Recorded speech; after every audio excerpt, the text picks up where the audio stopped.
आज रूस यूक्रेन युद्ध को लेकर एक डराने वाली खबर आई। बीती रात यूक्रेन ने रूस के कई बड़े शहरों पर हवाई हमले किए। सेंट पीटर्सबर्ग से लेकर रूस की राजधानी मॉस्को को निशाना बनाया गया। रूसी डिफेंस मिनिस्ट्री के अनुसार मॉस्को पर यूक्रेन ने लंबी दूरी तक मार करने वाले घातक ड्रोन्स का इस्तेमाल किया। मॉस्को पर यूक्रेन के हवाई हमलों को रूसी एयर डिफेंस सिस्टम ने नाकाम कर दिया। अब यूक्रेन के हमले का बारूदी बदला लेंगे पुतिन। संभव है अगले कुछ ही घंटों में रूस अपने विध्वंसक मिसाइलों से यूक्रेन पर भीषण हमला कर दे। रूस पर यूक्रेन का विध्वंसक हवाई हमला। धमाके से दहला रूस का सेंट पीटर्सबर्ग। मॉस्को के एकदम करीब यूक्रेन का हमला। मॉस्को के एयरपोर्ट को बंद करना पड़ा। यूक्रेन ने सैकड़ों ड्रोन और मिसाइलें दागी। यूक्रेन का मॉस्को पर हमला, पुतिन लेंगे बदला। हर तरफ आग की लपटें, हर तरफ अफरा तफरी। यूक्रेन रूस युद्ध के बीच दुनिया को डराने वाली तस्वीरें रूस के बड़े शहर सेंट पीटर्सबर्ग से आईं। वही सेंट पीटर्सबर्ग जो पुतिन की जन्मस्थली है। यूक्रेन ने सेंट पीटर्सबर्ग को निशाना बनाकर पुतिन को खुली चुनौती दे दी है, क्योंकि बीती रात यूक्रेन ने सेंट पीटर्सबर्ग को निशाना बनाया, लेकिन असली निशाना रूस की राजधानी मॉस्को था। रूसी मीडिया के मुताबिक चश्मदीदों ने पहले धमाकों की आवाज सुनी और फिर पूरा कॉम्प्लेक्स आग की लपटों में घिर गया। आप देख सकते हैं कि यूक्रेन के हवाई हमले से मची तबाही कितनी विध्वंसक है। रूस के रक्षा मंत्रालय के मुताबिक 10 और 11 दिसंबर की दरमियानी रात यूक्रेन की तरफ से भीषण हवाई हमला किया गया।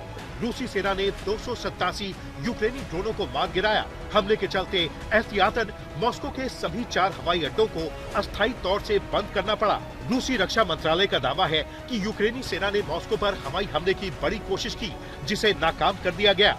मॉस्को की तरफ बढ़ रहे यूक्रेन के 32 ड्रोन को रूसी एयर डिफेंस सिस्टम ने वक्त रहते मार गिराया। यूक्रेन के हमले से पूरा रूस हिल गया। बड़ी बात यह है कि मॉस्को के चारों अहम एयरपोर्ट को कई घंटों तक बंद करना पड़ा। रिपोर्ट्स के मुताबिक मॉस्को पर आखिरी बड़ा ड्रोन अटैक 23 सितंबर को हुआ था। इसके बाद ये रूस पर यूक्रेन का सबसे बड़ा हमला है।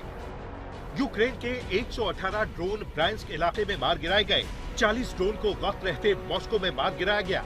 करीब 40 ड्रोन को कलुगा इलाके में निशाना बनाया गया। रूस के करीब 12 से ज्यादा शहरों पर हवाई हमला हुआ था। बड़ी बात यह है कि यूक्रेन ने रूसी रिफाइनरी, ऑयल डिपो और एक्सपोर्ट टर्मिनल पर हवाई हमले तेज कर दिए हैं। यूक्रेन ने साफ कर दिया है कि जब तक पुतिन यूक्रेन के खिलाफ युद्ध जारी रखेंगे, तब तक ऐसे सैन्य अभियान से यूक्रेन बारूदी जवाब देता रहेगा। रूसी मीडिया में छपी रिपोर्ट के मुताबिक मॉस्को पर हमले की कोशिश के पीछे यूरोप है। रूस का आरोप है कि युद्ध विराम की कोशिश में खलल डालने के लिए यूक्रेनी सेना ने हमला किया है। हमला यूरोपीय देशों के इशारे पर हुआ है। इसी बीच ब्रिटेन के रक्षा मंत्रालय ने यूक्रेन में अपने पैराट्रूपर्स की तैनाती को कबूल कर लिया है। रूस के हमले में ब्रिटेन के पैराट्रूपर की मौत। ब्रिटेन ने माना पैराट्रूपर जॉर्ज हूली युद्ध में शहीद। पैराट्रूपर हूली यूक्रेन के अंदर स्पेशल मिशन पर थे। अब तक यूक्रेन में ब्रिटेन के 40 सैनिकों की मौत हुई। रूस पर यूक्रेन का हमला लंदन में यूरोपीय नेताओं की मीटिंग के बाद हुआ है। वही मीटिंग जिसमें यूरोप और यूक्रेन के नेताओं ने ट्रंप के शांति प्रस्ताव को सिरे से खारिज किया था। रूस को लेकर अब नाटो और अमेरिका आमने सामने हैं। ट्रंप यही चाहते हैं कि रूस और यूक्रेन के बीच युद्ध बंद हो, लेकिन यूक्रेन और यूरोप के तेवर एकदम अलग हैं। नाटो ने तो रूस के खिलाफ युद्ध का खुल्लम खुल्ला ऐलान कर दिया है। नाटो के महासचिव रूटे मानते हैं कि अब रूस के राष्ट्रपति पुतिन को झुकाने का वक्त आ गया है। अब युद्ध विराम नहीं, बल्कि महायुद्ध का समय है, क्योंकि पुतिन का अगला निशाना नाटो मुल्क है। आज नहीं तो कल पुतिन की मिसाइलें नाटो मुल्कों की तरफ बढ़ सकती हैं।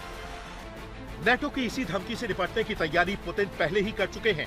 नाटो पर दबाव बनाने के लिए रूस की नौसेना ब्रिटेन के बॉर्डर तक पहुंच चुकी है, तो रूस की मिसाइलों की जद में पूरा का पूरा यूरोप है। पुतिन ने भी साफ कर दिया है कि जब तक रूसी सेना अपने लक्ष्य तक नहीं पहुंचेगी, तब तक युद्ध विराम नहीं होगा। में मजबूर होकर उन्हें मान्यता देनी पड़ी, और सिर्फ कुछ हिस्सों को नहीं, बल्कि उनकी वही प्रशासनिक सीमाएं माननी पड़ी जो सोवियत काल में थी और बाद में स्वतंत्र यूक्रेन बनने के बाद भी थी।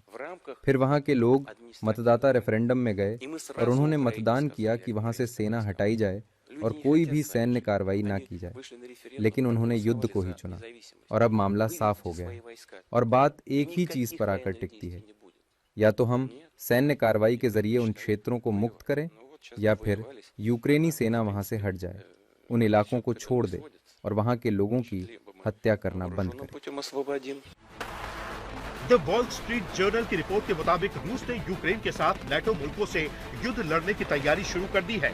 अपनी थल सेना और एयरफोर्स के जरिए यूरोप पर शिकंजा कसना शुरू कर दिया है।